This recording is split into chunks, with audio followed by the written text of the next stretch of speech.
భారత మాజీ క్రికెటర్ అంబటి రాయుడు వైసీపీలో చేరనున్నారని కొన్ని రోజులుగా జరుగుతున్న ఊహాగానాలకు ఎట్టకిలకు తెరపడింది. ఆ పార్టీ అధినేత సీఎం జగన్ సమక్షంలో ఆయన అధికారికంగా వైసీపీ తీర్థం పుచ్చుకున్నారు.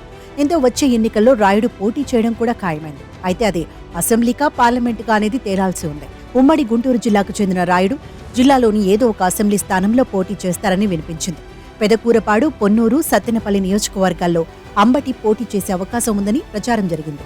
ఆయన కూడా ఈ నియోజకవర్గాల్లో పర్యటించారు. కానీ రాయుడుకున్న ఇమేజ్ దృష్ట్యా పార్లమెంటు స్థానం నుంచే పోటీ చేయించాలని జగన్ భావిస్తున్నారట. ఇందులో భాగంగా గుంటూరు ఎంపీగా రాయుడు పోటీ చేయనున్నారనే వార్తలు వినపడుతున్నాయి. అమరావతి రాజధాని ఎఫెక్ట్, సామాజిక వర్గాల లెక్కలు తీసుకుంటే గుంటూరులో గెలవడం కష్టంగా మారనుంది. గతంలో జగన్ గాలి విపరీతంగా ఉన్నప్పుడే గుంటూరు ఎంపీ స్థానం నుంచి టీడీపీ నుంచి గల్లా జయదేవ్ గెలిచారు. ఇప్పుడు వైసీపీకి అంత ఊపు లేదు. పైగా ప్రభుత్వ వ్యతిరేకం విపరీతంగా ఉంది. దీంతో క్రికెటర్గా పేరు తెచ్చుకున్న రాయుడు లాంటి తెలిసిన వ్యక్తి నెగ్గుకు రావచ్చని జగన్ లెక్కలు వేసుకుంటున్నారని చెబుతున్నారు. ఇంతవరకు బాగానే ఉంది. కానీ పార్టీలో మరో వర్గం లెక్కల ప్రకారం మాత్రం రాయుడును వైజాగ్ ఎంపీగా పోటీ చేయించాలని కూడా పార్టీ పెద్దలు ఆలోచిస్తున్నారట. విశాఖపట్నం నుంచి రాయుడు లాంటి సెలబ్రిటీని బరిలోకి దింపితే పార్టీకి ప్రయోజనం ఉంటుందని యోచిస్తున్నారట.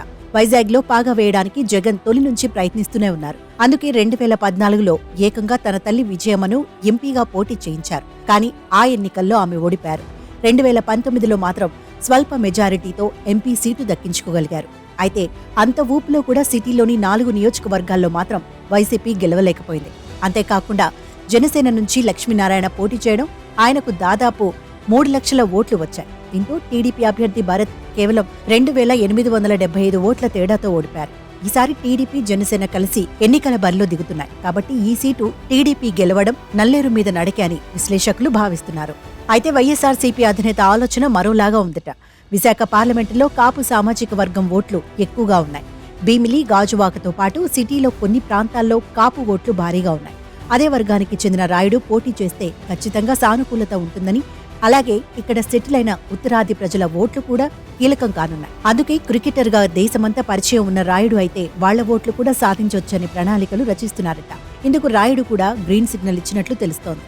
మొత్తానికి క్రికెటర్గా సుదీర్ఘంగా రాణించలేకపోయిన రాయుడు రాజకీయాల్లో అయినా రాణిస్తారో లేదో వేచి చూడాలి.